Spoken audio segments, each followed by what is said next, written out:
Ooh, I'm gonna let y'all in on a little secret today. It's gonna be a good one. It's gonna be a good one.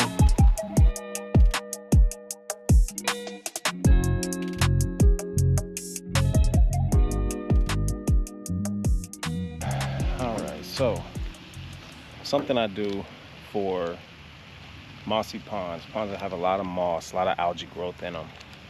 One of the best things you can do, especially fall time.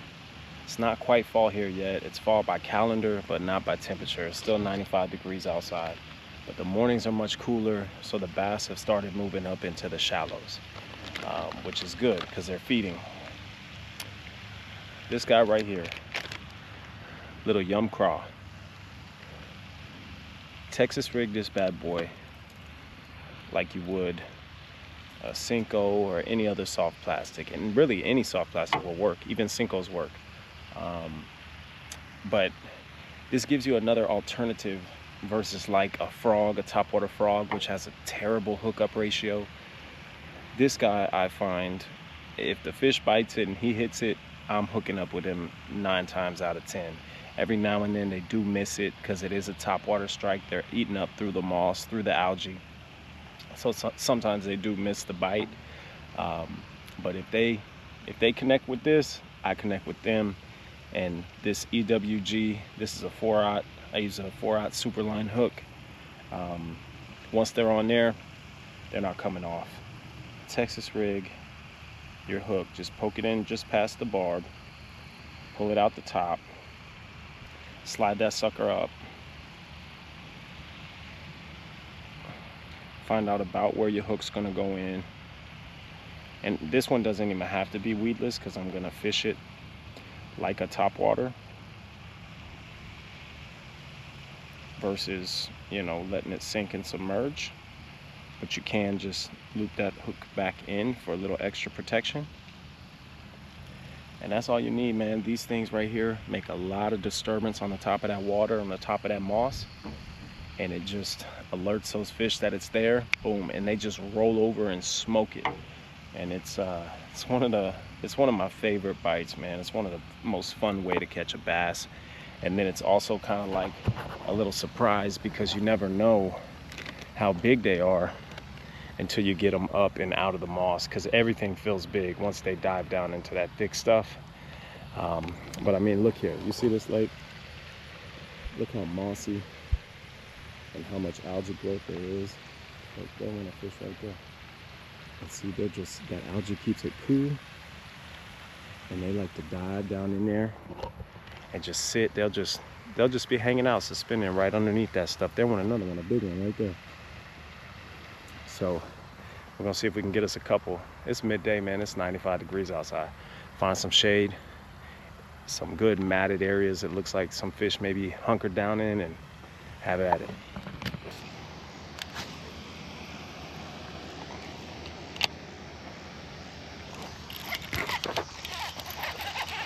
There's one right there. I don't think he's very big. Oh shit, Mr. Gator's coming. One of them at least. Oh, he's not bad. Look at that. Little salad in the mouth. Side jaw hook up.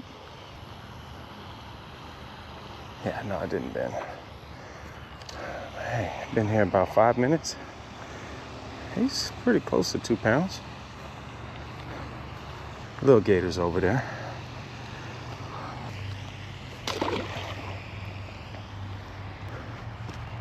I don't see the big gator. He's the one I really gotta worry about.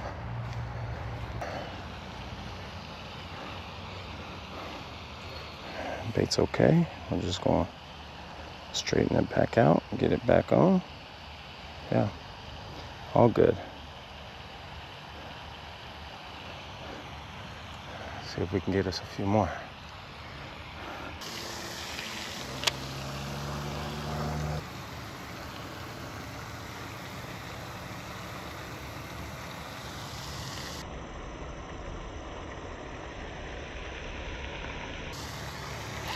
Oh, he did take it. Nice, just like that. Little tiny turd, but he's a fish.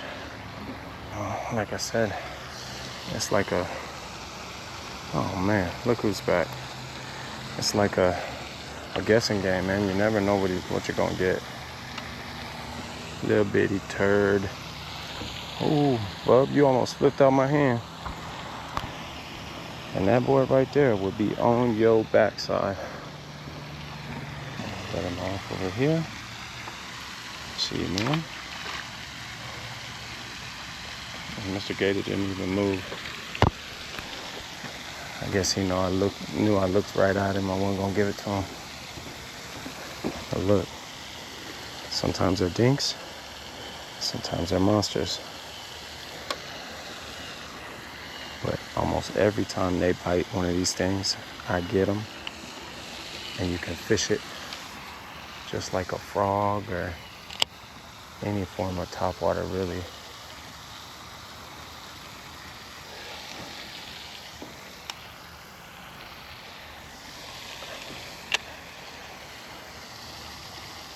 Oh, just try it out.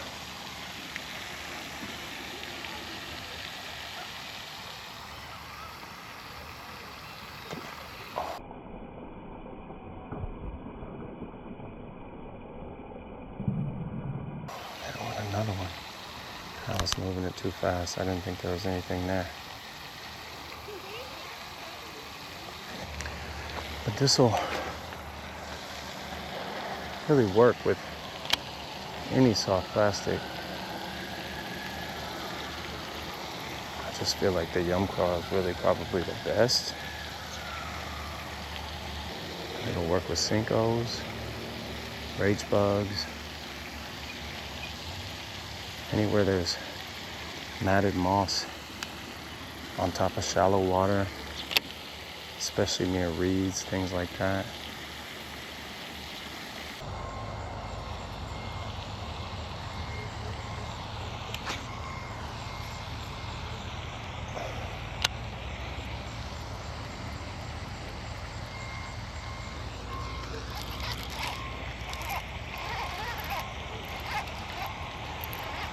I wanted it to sink a little bit. A little bitty guy again.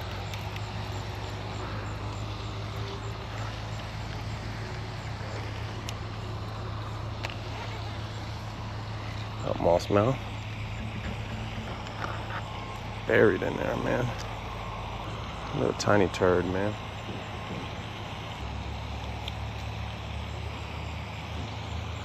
Little bitty dinker poo. Oh, dude, let me toss you. He kept trying to shake out of my hand. So it seems like maybe the small guys have moved up into the shallows, not the big ones yet, but they're coming.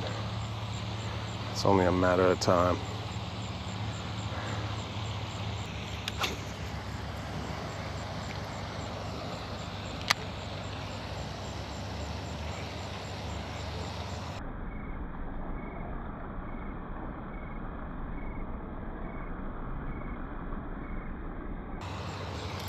Oh, he did get, oh no, damn, he missed it. That was a little better fish. It wasn't massive or anything, but he looked to be over 2.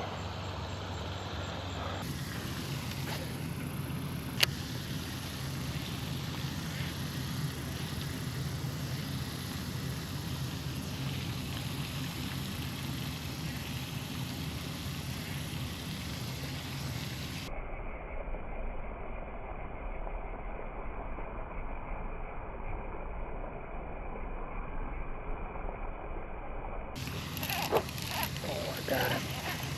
Let's go.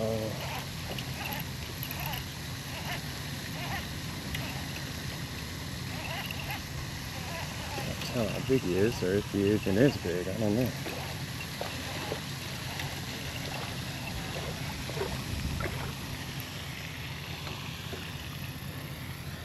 That was such a cool eat, man. That was sweet. That's such a good sign. I love catching fish like that. He wasn't hooked that good, man. The hook came right out. But how cool, man. almost 2 pounds, like right around that 2 pound mark. We'll take him. Nice fat daddy. He's been feeding up. Get him back. I couldn't tell what he was, if he was a gar, if he was a bass or what, so I just let him sit with him for a sec before I set it. Those are some of my favorite hookups, man. Right up on the shallow shoreline in the moss. I just love them. You know, they may not quite be ready yet to fully move up into the shallows. This is, like I said, it's still getting to 90, 95 during the day. So where I'm at, it's still very much summer. Everything up near the shoreline and the shallows has been relatively small, 2.5 pounds and under. But that's why I wanted to try to get y'all this information early so that you can use it. Because once fall comes and they're feeding and they're moving up, this type of fishing will land you some good fish day in, day out.